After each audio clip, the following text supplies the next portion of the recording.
You know, some movies you're enraptured by, some movies you're just filled with joy while watching. In some movies, you are assaulted.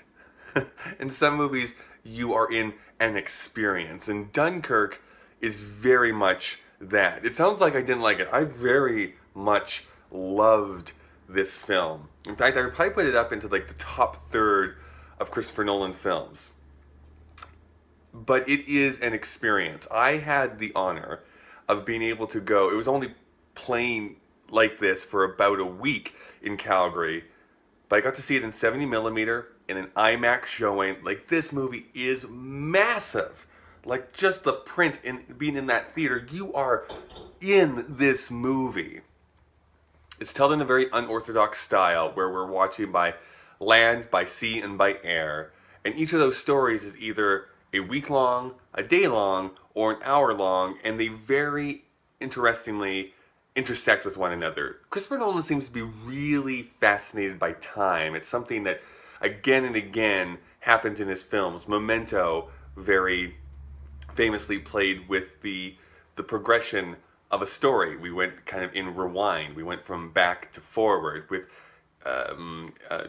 not Interstellar, but well, Interstellar too. We're playing with time where there's things happening quicker because you are closer to a black hole than the ship that sent the astronauts in. But Inception, I mean, you're going into the dreamscape where time happens differently and things slow down. So it's like this recurring theme that happens. And in here, I think Christopher Nolan is actually much more concerned with the human story. One of my main criticisms of Christopher Nolan has always been his kind of coldness as a filmmaker. And this finally is one of those movies where I really felt like a gut punch from the actors that are portraying these characters in a very brutal war movie. And now, my very favorite is going to be Mark Rylance, because he's one of my all-time favorite actors. Even though he's only become really kind of well-known over the last few years, he's a long-time theater actor and teacher, and just the way he's able to move his eyes or a subtle glance, like, it hits me with a ton of bricks just because he is so good at emoting and letting you in on his character's motivations without actually having to state them. I'm stealing this from someone else, but Jeff Kanata on the Slash Filmcast kind of said, think of it as being Saving Private Ryan's first 15 minutes, but for an entire movie. And that is kind of true. Like, you are very much shown the horrors of war, the depravity of what can happen, but also doesn't try and make every single person a hero. These people are sacrificing themselves, but they are shown to be doing terrible things sometimes and just trying to survive. And there's this kind of bittersweet moment by the end where you realize that, I think what part of the movie is trying to say is that by surviving, by escaping, there is something honorable in that as well. It's just a really interesting war film, start to finish. I'd love to go and watch it again. I probably won't be able to before it goes out of the IMAX screens here, but definitely if there is a way, even if it's like an hour and a half drive to get to a theater that's showing this in that format, I would definitely go and see it. But I'd love to hear what you thought about Dunkirk down in the comments, because it is something that I am constantly thinking about. What a great July for movies, if I can say so. I have War for the Planet of the Apes, we have Baby Driver, we had this movie, we had Spider-Man come out. I mean, there's just a lot of good to great films that have come out, and I've heard really good things about Atomic Blonde, so we'll see how that goes next week. Anyways, let me know what you thought about Dunkirk down below.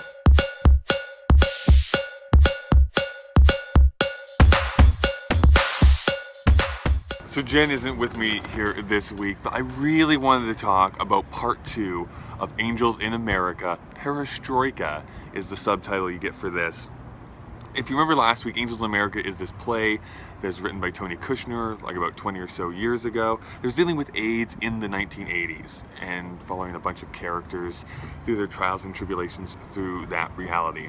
And so it brings in like politics and gender identities and sexualities and just these human stories. I I want to say that the biggest standout this time was Susan Brown. She played the mother of this Mormon character in the play and various other roles, and nailed it. Like, just hit me in the heartstrings.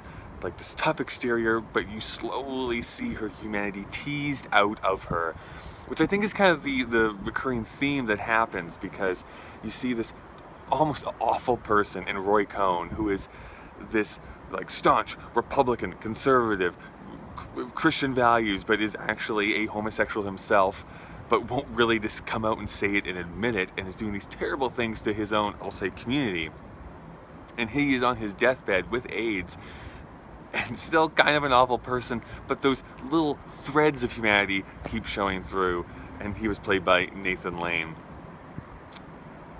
This play really affected me, and more so because I thought that this would more so be this play about showing us how the 80s were this time of confusion and chaos, and just trying to come to terms with the new reality of the AIDS epidemic. And while it is still that, it also is very current day. There are themes that are being brought up, like gender identities, like sexualities. There are politics that they're bringing out that are still relevant today, maybe even more so relevant today, that I think makes it a very unique play to adapt into the present day. And I think absolutely is something that people should go and see. I don't know if there's any other performances that you'll be able to catch at the cinema.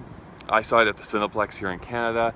I don't know if it's actually being shown in any other places, but it's just, I don't know. I mean, yes, it is a long show. The first part was 3.5 hours. This was just over 4 hours, but I was engrossed every single moment. There was never a time where I was bored or felt out of touch. This one, I will say, goes more into the supernatural. I mean, we do visit heaven in this second part, but even though it does that, it still brings it back down to that basic humanity and that basic understanding of trying just to figure out what humanity is and what we want our legacy to be.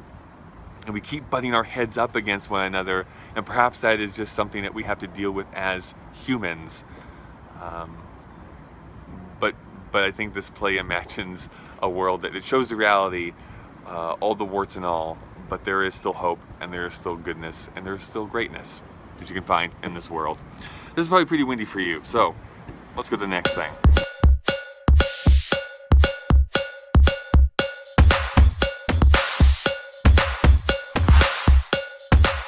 So I'm about to hit the gym, but I just wanted to give a bit of an update on Game of Thrones, because I'm watching every episode and kind of obsessed, as if you couldn't tell already. Episode 2, because this is going to be like a week behind where we are currently. I think what the show does expertly well is that it still really understands characters and gives us the sense of scale and a sense of importance and this drive to the end goal. We are now in the end game at this point, as I spit out something out of my mouth. I'm so sorry. But I think it does a really good job at that.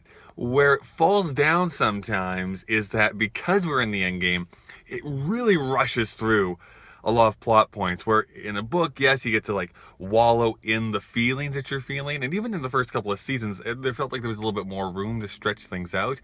Because there's this hard date that the show needs to end by, it feels like we're rushing towards that very final episode. And so in this episode, I don't necessarily think there was anything overtly bad, but it was a little bit of a downer from, I thought, the first episode, where it felt like, even though they were still like, we're setting the stage and like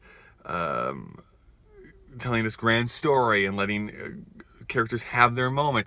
This, even though there was a ton of information and a ton of plot advancement, it just felt like it was going so fast. It was like, we have to check off all these boxes.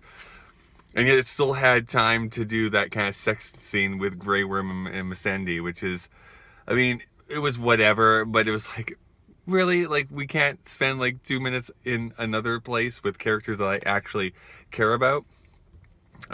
Which is unfortunate. The brutal thing is, like, the killing of the sand snakes is great for me because I thought the characters were really poorly realized in the show, but at the same time, it's just like that was pretty brutal way to get them out of the show. And I'm curious to know if this is actually how George R. R. Martin is going to end them in the books, or if it was just the show saying, listen, we have to be expedient with this sort of stuff, so it's like they need to get out of here because they're not that important for the end game, so just kill them really, really quickly so that we can kind of get over here.